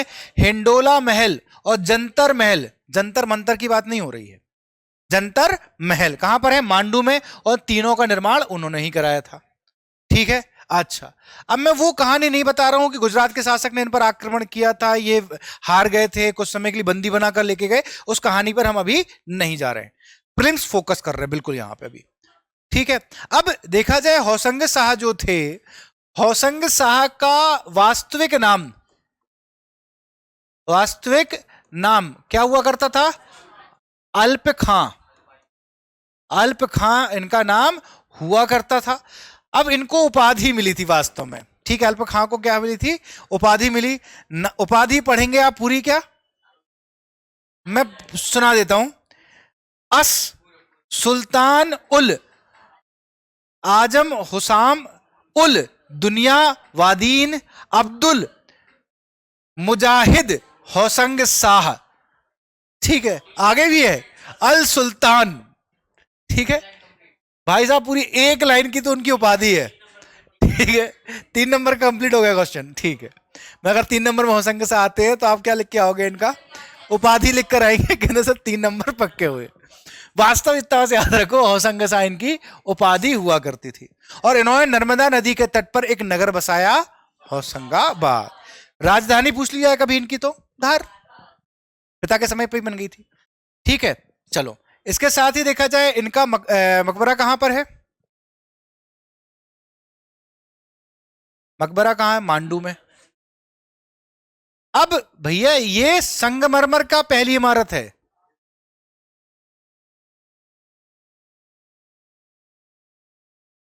संगमरमर, ठीक है, पहली मानी जाती, ठीक है। इसी से प्रेरणा लेकर के शाहजहां ने क्या बनवाया था? ताजमहल बनवाया था। ठीक है, आगे बढ़ते हैं। मोहम्मद शाह गौरी, ये कौन है? अंतिम शासक, अंतिम शासक है। होता इनका वास्तविक नाम था गजनी खान। यहां पे सबके वास्तविक नाम कुछ और हैं और शासन कुछ और नाम से किया इनने, ठीक है। साथ ही अब भैया ये भोग विलासिता में व्यस्त रहते थे, इस कारण से होता यह है मोहम्मद शाह गौरी जो है इन पर इनके ही सेनापति मोहम्मद खिलजी प्रथम उनकी हत्या कर देते हैं और यहां पे खिलजी वंश का स्थापना कर। देखा जाए तो मोहम्मद खिलजी प्रथम ये भी इनकी उपाधि है, और ये उपाधि दी किसने थी? होशंग शाह ने। और इनका जो है वास्तविक नाम है वो क्या था? अलग ही नाम था इनका, याद ही नहीं मुझे। तो वास्तव में इनको क्या मिली थी? उपाधि मिली थी ये, ठीक है। तो अगला कौन सा वंश आ गया है? खिलजी वंश। और खिलजी वंश के संस्थापक यहां पे कौन हो गए हैं? मोहम्मद खिलजी प्रथम। हाँ हाँ हाँ, दिल्ली वाला अलग है, ये अलग चल रहा है। अब होता यह है कि इनका एक युद्ध होगा, किससे? राजा राणा कुंभा से, जो कि चित्तौड़गढ़ के राजा थे। वास्तव में इस युद्ध का कोई भी परिणाम नहीं निकला, कोई परिणाम नहीं निकला, लेकिन तो भी दोनों जो है अपनी विजय मना रहे थे। यहां पर इन्होंने क्या किया? अपनी विजय स्तंभ बनवाया। एक क्या बनवाया था इन्होंने भी? एक विजय स्तंभ बनवाया था। कहां पर? मांडू में, ठीक है। साथ ही यहां पर देखा जाए चित्तौड़गढ़ में क्या हुआ, यहां पर भी ये क्या करने वाले हैं? विजय स्तंभ बनवाएंगे। राणा कुंभा भी क्या करेंगे? विजय स्तंभ बनवाएंगे। 2 स्तंभ बनवाते हैं ये चित्तौड़गढ़ पर। पहला बनवाते हैं कीर्ति विजय, और दूसरा कौन सा बनवाते हैं? विजय स्तंभ, ठीक है। कीर्ति स्तंभ, सॉरी, कीर्ति विजय बोल दिया था। कीर्ति स्तंभ और विजय स्तंभ, 2 स्तंभ बनवाए थे इन्होंने। और कहां बनवाए हैं इन्होंने? चित्तौड़गढ़ में। और भैया महमूद खिलजी प्रथम ने कहां बनवाया था?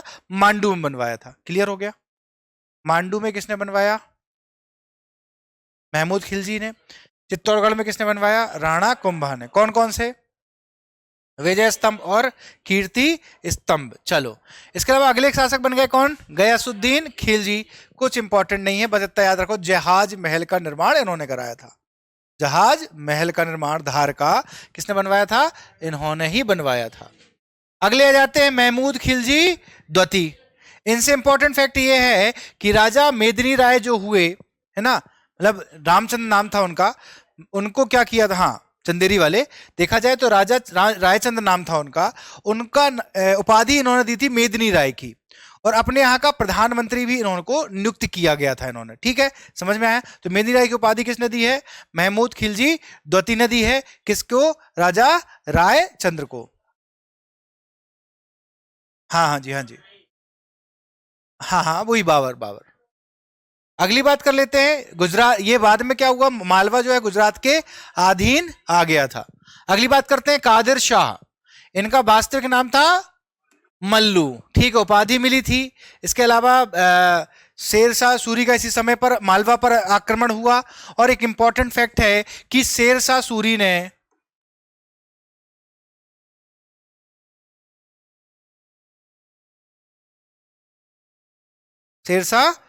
ने क्या किया था? अपना एक राज्यपाल, गवर्नर मालवा भेजा था। किसको भेजा था? सुजात खान को।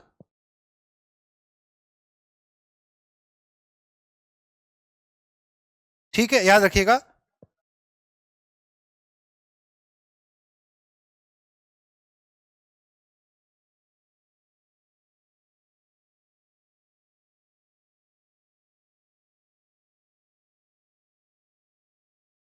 ठीक है, सुजात खान को जो है क्या बनाया था यहाँ पे अपना राज्यपाल बना करके भेजा था। ठीक, चलो अगले शासक पर आ जाते हैं। अगले और अंतिम शासक कौन है?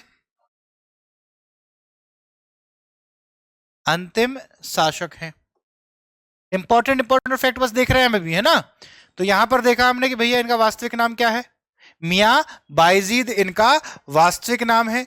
कि प्रेयसी का नाम आप सभी को पता है, रानी रूपमती। और रानी रूपमती और इनकी कहानियां जो हैं मालवा में आज भी फेमस हैं। साथ ही देखा जाए दोनों संगीतज्ञ थे, ठीक है, बहुत बढ़िया संगीतज्ञ थे दोनों।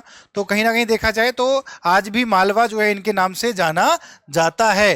ठीक है, इसके पश्चात यदि हम बात करते हैं कि बाज बहादुर जो हैं इन पर आक्रमण कौन करने वाले हैं? अकबर। अकबर के कौन सेनापति थे जो आक्रमण किया था? हैं? आदम कौन बोल रहा है रे? आसफ खां। आसफ खां है।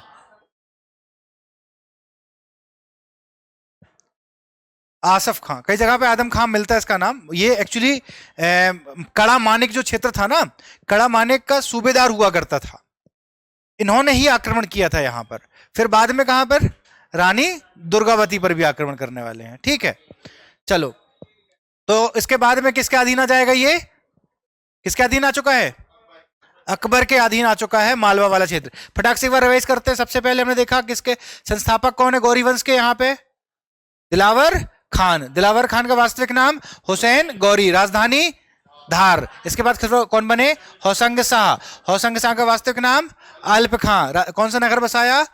होशंगाबाद। निर्माण करवाए हैं 3, हिंडोला महल, सादियाबाद, जंतर महल। मकबरा कहाँ है? मांडू। संगमरमर का पहली इमारत, जिससे प्रेरित कौन हुए? शाहजहां। क्या बनवाया? ताज महल। Very good. इसके बाद आए मोहम्मद शाह गौरी, अंतिम शासक हैं किसके? खिलजी, सॉरी गौरी वंश के। इसके बाद कौन सा आ जाएगा? खिलजी वंश, महमूद खिलजी प्रथम। ठीक है, मोहम्मद खिलजी प्रथम ने किससे युद्ध लड़ा? राणा कुंभा से। इसके बाद दोनों अपने अपने लिए विजय स्तंभ बनवाने वाले हैं। कहाँ कहाँ पे? ये धारण बनवाएंगे वो चित्तौड़गढ़ में। चित्तौड़गढ़ में 2 स्तंभ बने, विजय स्तंभ और दूसरा कीर्ति स्तंभ। चलो, इसके अलावा ये कीर्ति स्तंभ का एक इंपॉर्टेंट फैक्ट है कि जो विजय स्तंभ चित्तौड़गढ़ का है, इसे क्या कहा जाता है? हिंदू देव शास्त्र का चरित्र कोश भी कहा जाता है। अगले शासक कौन हो गए? गयासुद्दीन, जिन्होंने क्या बनवाया है? जहाज महल। फिर मोहम्मद खिलजी द्वितीय, महमूद खिलजी द्वितीय। इन्होंने मेदिनी राय को की उपाधि दी थी किसको? राय चंद्र को। इसके साथ ही अगले कौन आ गए? कादिर शाह। ये सब मालवा पर जो है आक्रमण किया किसने? शेरशाह सूरी ने। अपना राज्यपाल नियुक्त किया था किसको? सुजात खान को। अगले आ जाते हैं बाज बहादुर, अंतिम शासक प्रेयसी रानी रूपमती। इसके अलावा अगर अकबर ने आक्रमण किया यहाँ पर, सेनापति कौन थे? आसफ खां। और मालवा पर अधिकार इन्होंने कर लिया। बाज बहादुर कहाँ चले गए थे शरण मांगने?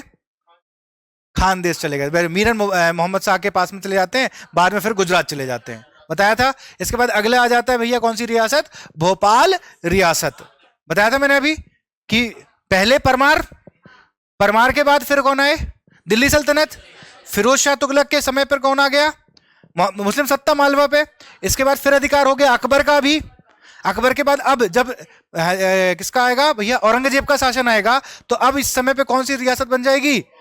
भोपाल रियासत अस्तित्व में आ जाएगी।